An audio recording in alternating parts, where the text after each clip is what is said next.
All right, it's another week. Gonna do some work on that after.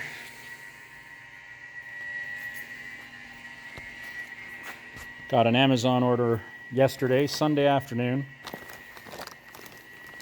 Some dude in his Suburban shows up. Anyways, 36 grit Rolox, 3-inch. These aren't the best. You come up close, you see it almost looks like jeans. It's some kind of material instead of a fiber, paper, whatever. If you catch an edge, they kind of rip and blow apart, but they are very sharp. You get them on Amazon. I forget how much they were. They're super cheap, and I mean, it's a big bag. You're gonna blow a few out, but who cares?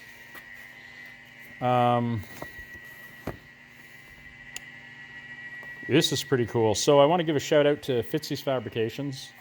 He uses one of these, and he actually shows you the part numbers and everything on it. This one is a little different than the one he's got, but they basically had two from this brand. I like this stuff. The stuff from these guys is always good. But anyway, he did a video. He uses one of these all the time, and what he does is most of the time he has, I guess they're 4.5 or 5-inch grinder wheels, but when you wear them down and they're too small, you throw them in a drawer. They live there forever. But they fit on these really, really well, and you can get into tight little spots, like around the doors, wherever you weld stuff, and you can grind that perfect little round mark. And I can't imagine, and Fitzy, I'll tell you, ever since I watched you use this, I kept wondering what it was, and when you did finally show the video and said, oh, by the way, this is what this is, I'm kind of out in the middle of nowhere, so you don't get to go and see stuff in the store like this, and I suppose I could have done a little more research. But after you showed that video, I thought, I'm going to watch for one of these.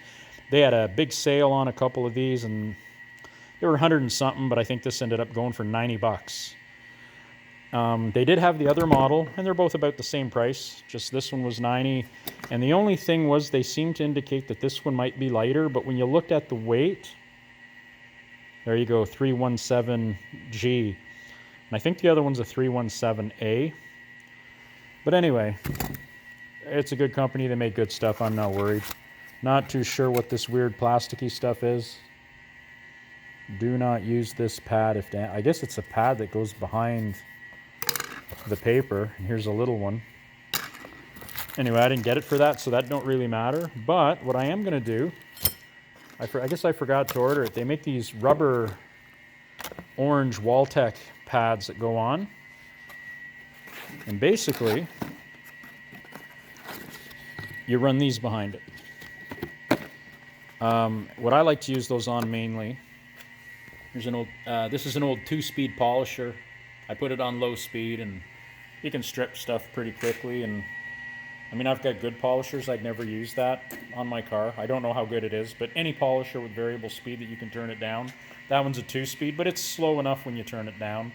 And I don't hold the trigger wide open anyway. It's got like a half trigger, but I mean, you just kind of feather it and feed it, and it works really well. And because it's some weird cheap little thing, it's super light. So we also got these. I got a 36 grit and an 80. I got some stripping to do. Some guys argue you shouldn't use,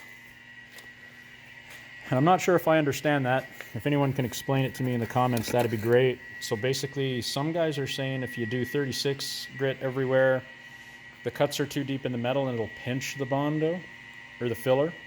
So then you got to go over it with 80.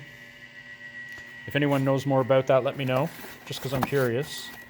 That being said, I can't imagine it needing to be that rough anyway, so I'll probably use a lot of 80.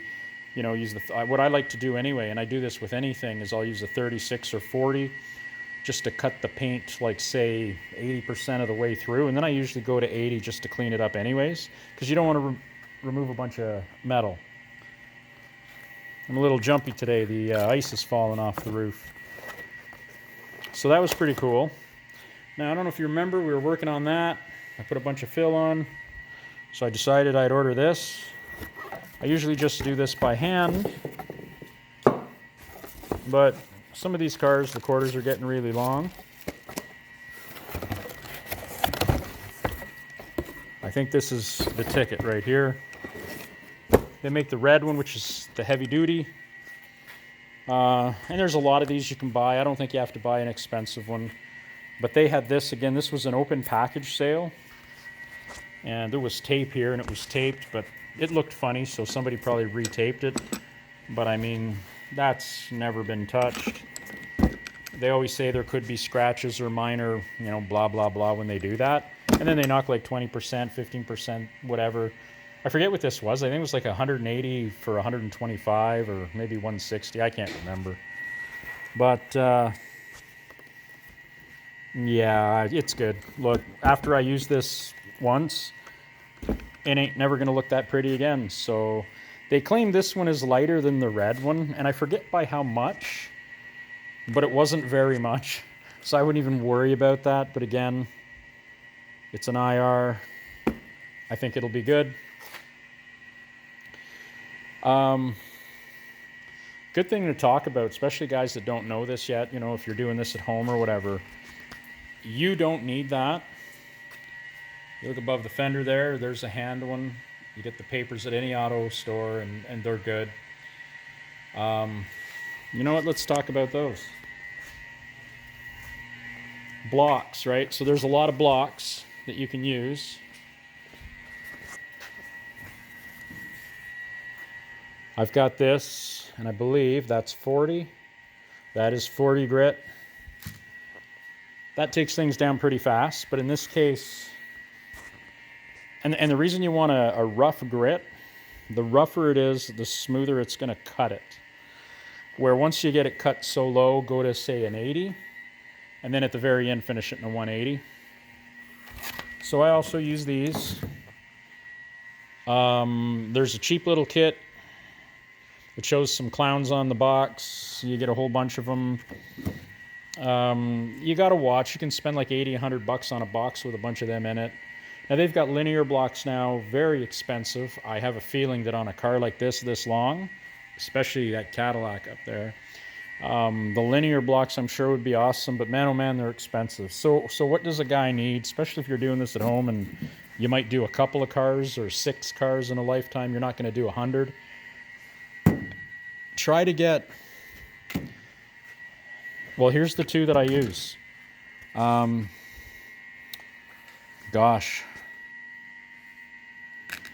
I can't remember how long this is, but this is about 1 foot. And you know what? I use this all the time, all the time. There's your 6-inch.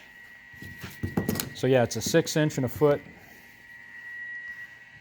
And this one, it's the same as the block, so it's 16. So there you go. These 3 blocks will do the whole frickin' job as far as I'm concerned. This is kind of nice because you got a good grip on it. This is the first thing I used. Of course, you've got this with the rasp, right? Bondo brand, but that don't matter. It was cheap. I forget. I bought it at a hardware store somewhere. A lot of guys are using round files, and I notice it seems to go quicker, so I might switch that up and just buy those round Stanley files or whatever they are, rasps. But yeah, a 6-inch, a 12-inch, and a 16-inch Duro block. Now, the reason I bought the box I bought at the time, I think it was like 80, 90 bucks. It wasn't hundreds of dollars. So it came with those 3. It also came with this guy. It's a 1-foot-long cylinder. So like you see that little body line there, how it sticks up? This will get in here and you kind of crisscross it, and you can even twist it a little bit. Like you can go down those body lines and get them perfect. So that's something you need. Well, last week I was so busy that everything is a little bit of a mess. But the other thing that came with it was this guy. It's also 1 foot long, but it's, I don't know, what is that, 1 inch, 1.5 inches? The weird looking sandpaper is basically the round, it's just this stuff, the sticky back. You grab 2, I'll cut 1 kind of straight, just as long as they don't overlap to dig in. And what I like to do with this, I think I got 180. But what I did with this car, because it all came, and the car basically looked like Well, kind of like that, but minus the scratchiness. So what I did is I took this little block and I kind of just gently crisscrossed around the whole car. Took a couple hours. And basically it was just to expose the highs and lows. So I knew, like, the door, for instance, really, really good. There's a bit of a low there, but not really. It's more like, I mean, the high build primer is going to fill that. There's a few cuts here, but, you know, this fender, these reproduction fenders, little waves and stuff. And I thought, well, there was a couple marks that were bad. We had to put a bit of filler.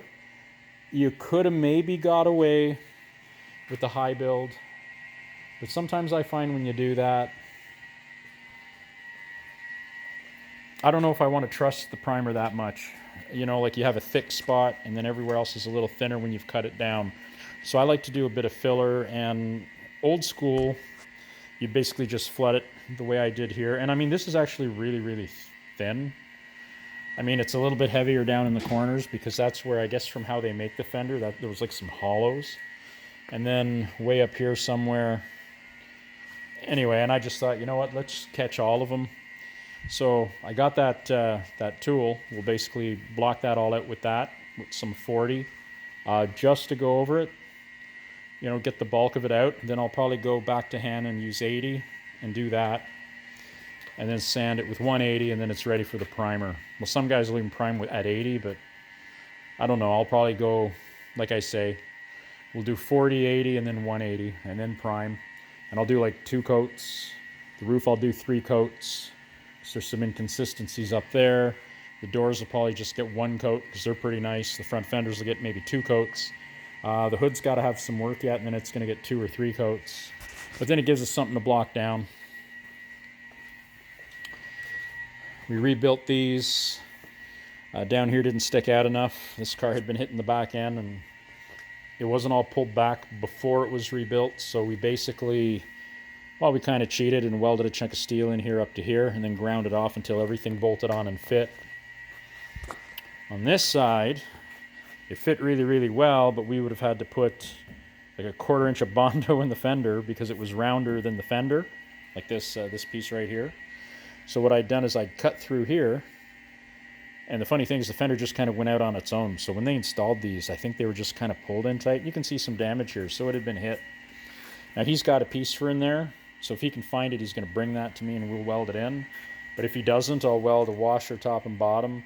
The way it is now, you can use the 4 bolts to put the piece on, or nuts I should say, but you know, it'd be nice to have something finished in there anyway, because that's just god-awful. So we know this corner was hit, but this corner down here was like 1 inch. So everything was out of whack, and of course the quarters were installed, and so we had to rectify all that. Here you can see the quarter. And again, this is just blocked, like I said, with that little block. So this is what it does.